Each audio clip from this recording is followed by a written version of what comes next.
नमस्कार, मैं सुनैना कश्यप और आप देख रही हैं KH लाइव हिमाचल।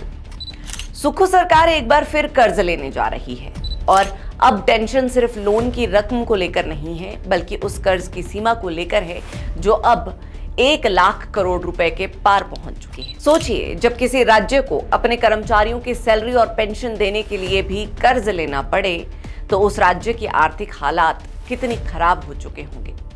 ये सिर्फ एक आंकड़ा नहीं, बल्कि उस आर्थिकी दबाव की तस्वीर है जिसमें हिमाचल जैसे पहाड़ी राज्य की सरकार हर महीने घिरी दिख रही है। इस बार लोन की रकम 1300 करोड़ रुपए है, जो 30 अप्रैल को राज्य के खजाने में आने वाली है। लेकिन ये कोई पहली बार नहीं है। अप्रैल महीने की शुरुआत में ही सरकार ने 900 करोड़ का लोन ले लिया था, यानी सिर्फ एक महीने में 2200 करोड़ रुपए का नया कर्ज। मामला यही नहीं रुकता, राज्य पर कुल कर्ज अब 1 लाख करोड़ रुपए के पार पहुंच चुका है, जो हिमाचल जैसे छोटे पहाड़ी राज्य के लिए बेहद गंभीर संकेत है। ये चिंता सिर्फ आंकड़ों की नहीं, हालात की है, क्योंकि जब किसी सरकार को अपने कर्मचारियों की सैलरी और पेंशन देने के लिए भी कर्ज पर निर्भर रहना पड़े तो ये सीधा सीधा आर्थिक इमरजेंसी का संकेत होता है।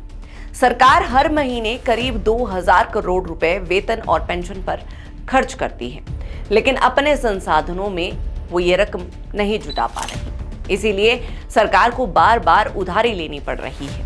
अब विपक्ष सरकार पर हमलावर है। उनका कहना है कि ये आर्थिक बदइंतजामी का नतीजा है, जबकि सुक्खू सरकार का दावा है कि उन्हें पिछली सरकार की छोड़ी गई वित्तीय विरासत को संभालना पड़ रहा। सरकारी गजट नोटिफिकेशन के अनुसार केंद्र सरकार ने लोन की अनुमति दे दी है। ये लोन रिजर्व बैंक से 7 और 9 साल के लिए लिया जाएगा। इसमें 500 करोड़ का कर्ज 7 साल के लिए लिया जाएगा, जबकि 800 करोड़ का कर्ज 9 सालों के लिए लिया जाएगा। हिमाचल प्रदेश की आर्थिक स्थिति ये है कि अगर सरकार लोन ना ले तो राज्य के 2,42,000 कर्मचारियों की सैलरी ना मिले। इसके अलावा हिमाचल सरकार को 1,79,000 पेंशनरों को भी समय पर पेंशन देने की जिम्मेदारी। यही नहीं, हिमाचल सरकार की आर्थिक हालात का अंदाजा इसी से लगाया जा सकता है कि राज्य में जन कल्याण योजनाएं और विकास कार्य भी कर्ज पर टिके। हाल ही में PWD और जल शक्ति विभाग के ठेकेदारों ने बकाया भुगतान को लेकर प्रदर्शन किया। हालत इतनी गंभीर हो गई कि खुद मुख्यमंत्री सुखविंदर सिंह सुक्खू को हस्तक्षेप करना पड़ा। उन्होंने आदेश दिए कि ठेकेदारों की पेंडिंग बिल और योजनाओं की लंबित राशि 30 अप्रैल तक जारी की जाए। इतना ही नहीं, हिम केयर और सहारा योजना जैसी स्वास्थ्य और सामाजिक सुरक्षा योजनाएं भी फंड की कमी से जूझ रही है। इन योजनाओं में लाभार्थियों को समय पर भुगतान न होने की वजह से जन असंतोष बढ़ा है। केंद्र सरकार ने इस वित्तीय वर्ष में हिमाचल को कुल 7,000 करोड़ रुपए तक का लोन लेने की अनुमति दी है, लेकिन हैरानी की बात यह है कि साल के सिर्फ 4 महीने की अवधि में ही 4400 करोड़ रुपए का कर्ज सरकार ले चुकी है, यानी लोन सीमा का 63% हिस्सा पहले ही खत्म। वित्तीय जानकारों का कहना है कि अगर यही रफ्तार रही तो आने वाले महीनों में राज्य सरकार को अपने कामकाज के लिए केंद्र की लोन सीमा से बाहर जाकर व्यवस्था करनी पड़ेगी, जो कानूनी और तकनीकी रूप से मुश्किल हो सकता है। बता दें कि 31 मार्च 2023 तक प्रदेश पर 76,185 करोड़ रुपए कर्ज था। उसके बाद वर्तमान सरकार ने अब तक 29,046 करोड़ रुपए कर्ज लिया है। इस तरह से हिमाचल प्रदेश के सिर पर कर्ज का बोझ 1 लाख करोड़ रुपए के पार हो गया है। अब सबसे बड़ा सवाल यही है कि सुक्खू सरकार इस आर्थिक संकट से बाहर कैसे निकलेगी।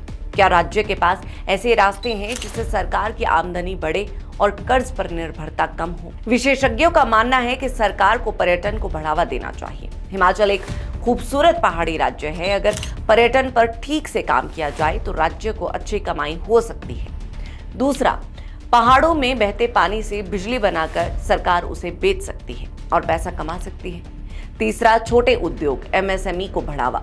छोटे कारोबारों को सुविधाएं देकर सरकार रोजगार भी बढ़ा सकती है और टैक्स के जरिए आमदनी भी। इसके अलावा फिजूल खर्च में कटौती। जिन कामों या योजनाओं का तुरंत कोई बड़ा फायदा नहीं है, उन पर फिलहाल पैसे खर्च करने से बचना चाहिए। टैक्स वसूली को सुधारना। सरकार को अपने टैक्स सिस्टम को मजबूत करना होगा ताकि जो टैक्स देना चाहिए वो पूरा और समय पर वसूला जा सके। जरूरी योजनाओं को प्राथमिकता देना। सरकार को ये तय करना होगा कि सबसे जरूरी खर्च क्या है और बाकी को कुछ समय के लिए टालना पड़े तो भी चलेगा।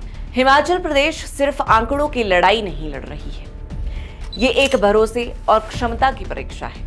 जनता उम्मीद कर रही है कि सरकार सिर्फ उधारी पर ना चले बल्कि आर्थिक आत्मनिर्भरता की दिशा में ठोस कदम उठाएं। अब देखना यह है कि सुक्खू सरकार इस दबाव से बाहर निकलने के लिए आर्थिक रणनीति अपनाती है या फिर अगले लोन का दरवाजा खटखटाती है। बहरहाल आज की इस चर्चा पर इतना ही। इस पूरी चर्चा पर आप सभी की क्या राय है, ये कमेंट कर जरूर बताएं।